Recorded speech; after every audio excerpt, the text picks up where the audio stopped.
Hello friends, welcome to my YouTube channel RSGK Academy Towards Success। तो friends, सबसे पहले मैं आपका अपने चैनल पर बहुत बहुत स्वागत करती हूँ। तो आज एनसीईआरटी क्लास 4th का चैप्टर 10 और 11 के इम्पोर्टेंट पॉइंट्स को लेकर के आए हैं। सबसे पहला चैप्टर है हुतू तुतू। जैसा कि आप एनसीईआरटी फॉलो करते होंगे तो चैप्टर का नाम है हुतू तुतू। उस चैप्टर के बारे में कुछ खेलों के बारे में बात की गई है, जिसमें कबड्डी के खेल के बारे में और खो खो के खेल के बारे में बात की गई है। तो उसमें क्या है कि कबड्डी के खेल में जैसा कि बताया गया है कि कबड्डी के खेल में खींचातानी, जोर झपटा, दम लगाना, चीखना चिल्लाना, मिट्टी में घसीटना और हल्ला करना होता है। जैसे कि कबड्डी के खेल में सांस को रोककर भाग दौड़ करना और दूसरे पाले के लोगों को छूने की कोशिश करना, सांस को रोक लेना, ये कबड्डी के खेल में बताया गया है। वैसे ही खो खो के खेल के बारे में बताया गया है कि खो खो के खेल में कैसे 15 की टीम है और उसमें लोग बैठते हैं, एक दौड़ता है और जिसको टच करता है फिर वो भागता है। तो उसी खेल के चैप्टर का जो इम्पोर्टेंट पॉइंट था वो था कर्णम मल्लेश्वरी के बारे में, जो कि एग्जाम के पॉइंट ऑफ व्यू से आपसे पूछा जाएगा। तो वो जैसा कि मैंने शॉर्ट भी बनाया था, लेकिन मैंने सोचा कि शॉर्ट तो चलिए ठीक है, इसको थोड़ा सा डिटेल में देख लेते हैं और उसका एक क्विक रिकैप कर लेते हैं, क्योंकि ये इस चैप्टर में यही एक इम्पॉर्टेंट पॉइंट है। कर्णम मल्लेश्वरी। कर्णम मल्लेश्वरी, जैसा कि आप फोटो में देख रहे हैं, कर्णम मल्लेश्वरी एक वेट लिफ्टर थी। जैसे कि यह आंध्र प्रदेश की रहने वाली थी। ये जिस गांव में रहती थी वहां पे लड़कियों को खेलने नहीं दिया जाता था। लोगों को लगता था कि अगर लड़कियां छीना झपटी करने वाला खेल खेलेंगी तो उनसे कोई शादी नहीं करेगा। कबड्डी में लड़कों के कपड़े पहनने पड़ते थे, इसलिए भी लोगों को वहां पे लड़कियों का खेल खेलना नहीं पसंद था।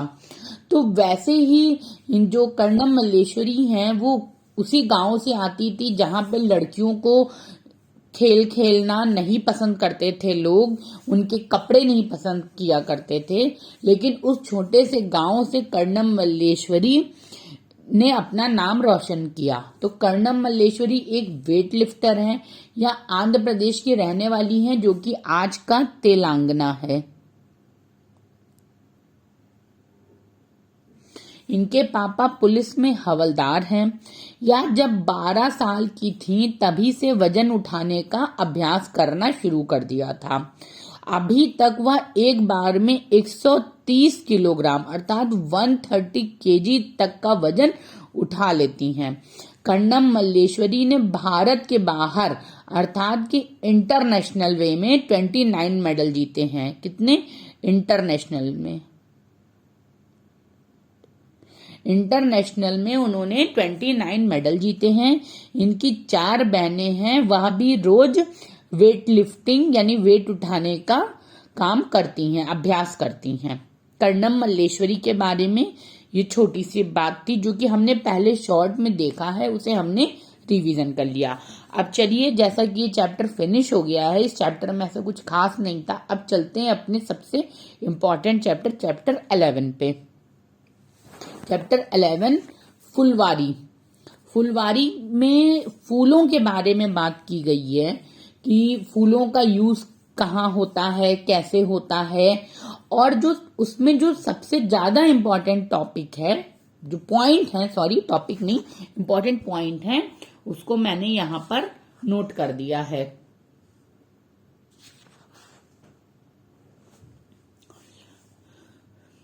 फूलों की घाटी। देखिए, ये मोस्ट इम्पॉर्टेंट पॉइंट है, दिखने में छोटा लेकिन बहुत ही ज्यादा कंफ्यूजिंग, और ये मोस्ट प्रोबेबली क्वेश्चन में आता है, पेपर में आता है, पूछा जाता है। ये कि यूपी टेट के पेपर 2021 वाले पेपर में भी ये क्वेश्चन पूछा गया था कि फूलों की घाटी कहाँ पर है? उत्तराखंड में। फूलों की घाटी कहाँ है? उत्तराखंड में। उत्तराखंड में पहाड़ों के बीच में एक ऐसी जगह है जहां फूल ही फूल होते हैं, उसे फूलों की घाटी कहते हैं।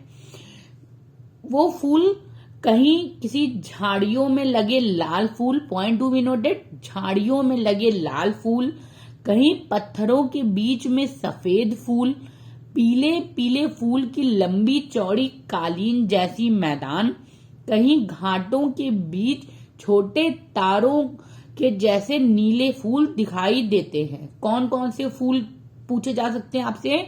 आपको दे दिया जाएगा कि लाल फूल, पीला फूल, सफेद फूल, नीला फूल, और एक आपको दे दिया वही हरा फूल या गुलाबी फूल। लेकिन पॉइंट टू बी नोटेड कि एनसीईआरटी में इन्हीं 4 रंगों के बारे में बात हुई है। कौन कौन कौन से रंग हैं? लाल रंग, पीला रंग और आपका नीला रंग और सफेद रंग। इन्हीं 4 के बारे में बात हुई है। और सबसे इंपॉर्टेंट चीज ये कि इस घाटी में ये जो सारे फूल हैं, ये साल में, पूरे एक साल में सिर्फ कुछ ही हफ्ते के लिए खिलते हैं। तो फूलों की घाटी कहां पर है? उत्तराखंड में। देन चलिए नेक्स्ट। अब देखिए फूलों का इस्तेमाल कहाँ होता है और किस तरीके से होता है, ये भी जान लेते हैं।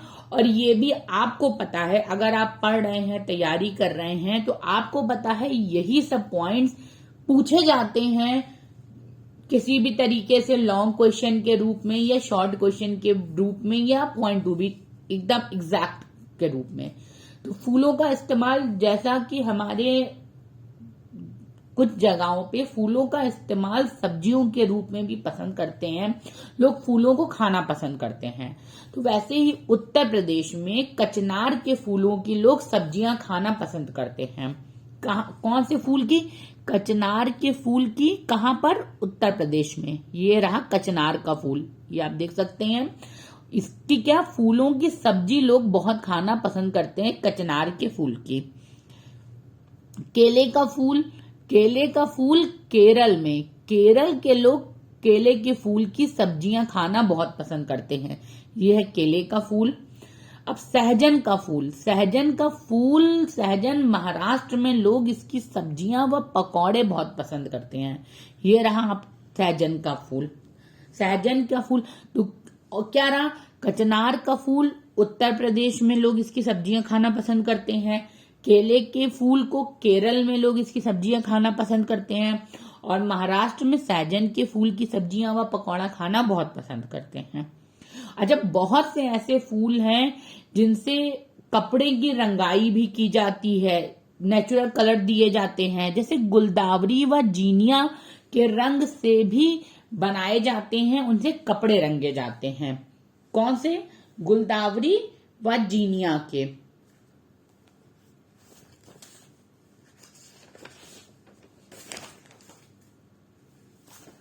गुलदावरी मतलब आप इसको इंग्लिश में मारी गोल्ड कहते हैं। क्या? मारी गोल्ड। और जीनिया, इन दोनों के फूल के रंग बनते हैं जो कि कपड़े रंगने के लिए बनाए जाते हैं, कपड़े रंगने में यूज किए जाते हैं। देन नेक्स्ट चलिए, इत्र। देखिए फूलों से ही इत्र भी बनती है। और आपको पता है कि इत्र नगरी किसे कहते हैं? कन्नौज को, जो कि कहां पर है? उत्तर प्रदेश में है। उत्तर प्रदेश की इत्र नगरी क्या है? इत्र नगरी कन्नौज है। क्या? इत्र नगरी Kannauj. Point to be noted, question पूछा जा सकता है। इत्र नगरी किसे कहते हैं? कन्नौज को। उत्तर प्रदेश का कन्नौज जिला इत्र के लिए मशहूर है। फूलों से इत्र बनाए जाते हैं, जैसे आप ये देख सकते हैं कितने प्यारे सुंदर से फूल हैं, ये इनसे इत्र तैयार किया जा रहा है। अच्छा, फूलों से ही इत्र, गुलाब जल और केवड़ा जल भी तैयार किया जाता है। फूलों से ही और क्या तैयार होता है? इत्र, गुलाब जल और केवड़ा जल भी तैयार होता है। अच्छा, एक यूज और है, देखिए जैसा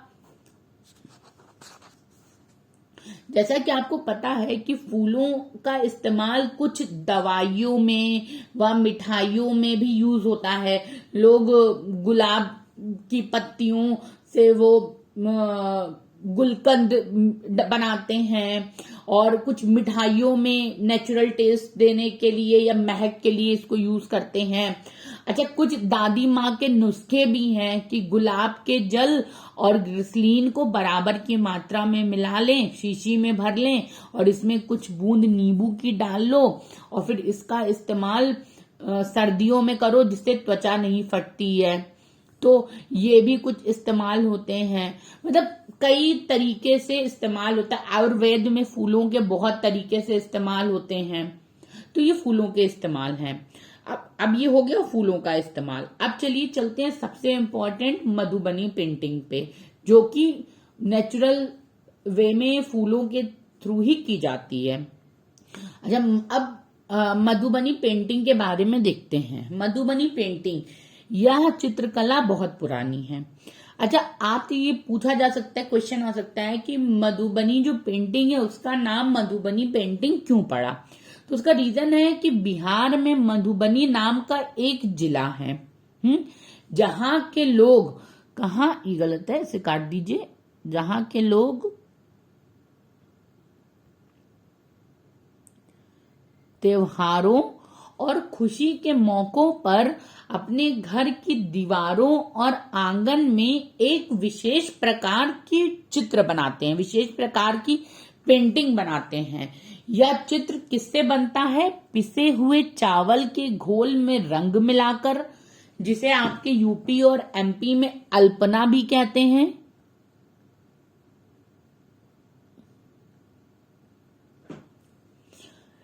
यह रंग भी खास होते हैं जो बनाए जाते हैं, जिसमें नील का प्रयोग, हल्दी का प्रयोग व फूल के पेड़ों के रंगों का इस्तेमाल किया जाता है।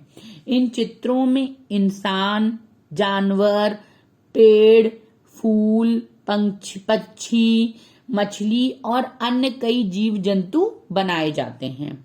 यह मधुबनी पेंटिंग। अच्छा, मधुबनी पेंटिंग क्या मेन पॉइंट है, चलिए वो देख लेते हैं। देखिए, मधुबनी पेंटिंग कहाँ है? जिला बिहार में। कहाँ? जिला बिहार में बनाई जाती है। इसका इस्तेमाल घरों की दीवारों पर चित्रकारी करके किया जाता है। यानी कि पेंटिंग कहाँ बनाई जाती है? घरों की दीवारों पर बनाई जाती है। कैसे बनाई जाती है? चावल के आटे से चित्रकारी, जिसमें चटक रंग भरकर किया जाता है। और उन रंगों का इस्तेमाल क्या होता है? फूलों व पत्तियों से रंग लिए जाते हैं। पत्तियां लाइक आपका पालक हो गया, जिसके हरे पत्तियां हो गई। फूल यानी आपके जो नील के फूल हो गए, नीले रंग के लिए, और आपके लाल रंग के फूल हो गए, और पीले रंग के लिए हल्दी का प्रयोग किया जाता है। वह इस पेंटिंग में मानव, जानवर, पेड़, पक्षी, मछली, फूल आदि दिखाए जाते हैं। सो फ्रेंड्स, ये था एक छोटा सा टॉपिक जो कि 2 चैप्टर को मैंने कवर किया। और फ्रेंड्स, आपसे एक रिक्वेस्ट है कि आप हमारे शॉर्ट्स को भी देखते रहिए, क्योंकि बहुत से ऐसे टॉपिक है, बहुत से ऐसे चैप्टर हैं जिनमें सिर्फ 1 या 2 ही टॉपिक हैं। तो आई डोंट थिंक सो कि उसको एक पूरी पीपीटी में लाना जरूरी है। तो वो छोटे छोटे जो टॉपिक्स हैं उनको हम शॉर्ट्स के वे में भी लेकर के आएंगे और वो आपको आराम से याद भी हो जाएंगे। तो फ्रेंड्स, ऐसे ही मेरे साथ बने रहिए, जुड़े रहिए, मुझे सपोर्ट करिए। Please like, share and subscribe my channel. Thanks for watching this video.